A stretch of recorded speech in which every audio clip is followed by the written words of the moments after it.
Are you feeling triggered to take a tinkle? Don't go just yet. We have some scientific reasoning as to why this may be happening when you hear water running or you pull into your driveway. I definitely was triggered there. And there may be some solutions to deal with this pee problem. Joining us now is Dr. Becky Clarkson and Dr. Cynthia Conklin. Thank you both for being here.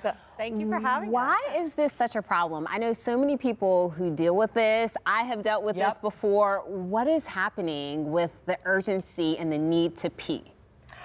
Well, that's actually, it's a really common problem, especially in older adults. So as you get older, maybe your muscles aren't as strong as they used to be, and also your control over your bladder isn't quite as strong as it used to be. And there's also some conditioning around certain places, maybe your front door or some running water, that can trigger your brain and fool your brain into thinking you need to pee.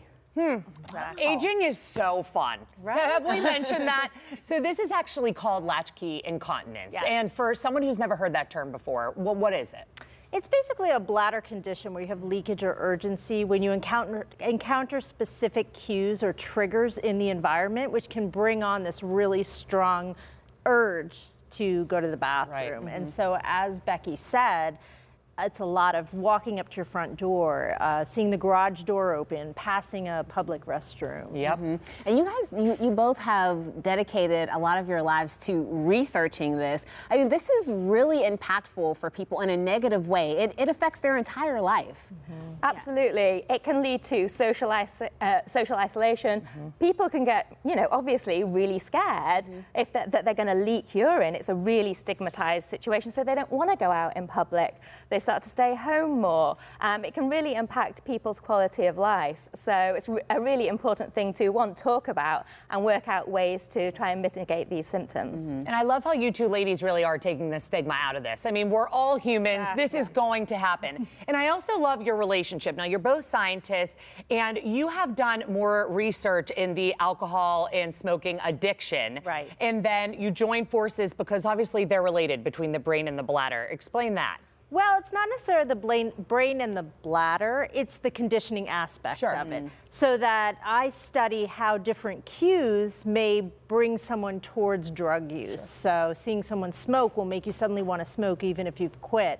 So this idea that stimuli in the environment can trigger a response to you after it's been conditioned over time is the same basic principle that's at work with situationally provoked urinary incontinence. Yeah. And you both are looking at research here. We have this device here on the table. Let's talk about this and what it does to the brain and how it can help to treat this condition. So this is a TDCS brain stimulator, and what we I need some stimulation. Okay, I mean, we can strap you up. Perfect. It's going to take longer than what we have.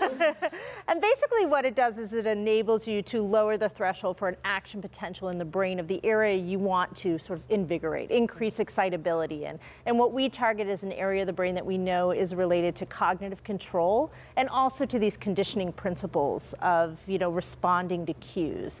And so in the study that we did, we looked at this alone while individuals looked at pictures of their triggering scenarios. So they brought in pictures of their front door or their garage door. We also tested brief mindfulness that we created for this study. And then we looked at the combination of both and found that these were really effective in reducing people's response to their cues, but also we also use mindfulness. So that is, it's a short sort of 15 to 20 minutes mindfulness practice. It's called a body scan, where it asks you to think about each part of your body and just have a non-judgmental reaction to it, including your bladder. So trying to sort of calm your reaction to any bladder sensations that you might have. So people listened to this while they were looking at those places that triggered them, like their front door or whatever, and it actually reduced their reaction to these places. Unbelievable. and reduce their urgency and leaks and episodes of having them when they encounter Amazing. I never knew that it could be triggered by a front Me door. neither. That's fascinating. Makes total sense. Yes.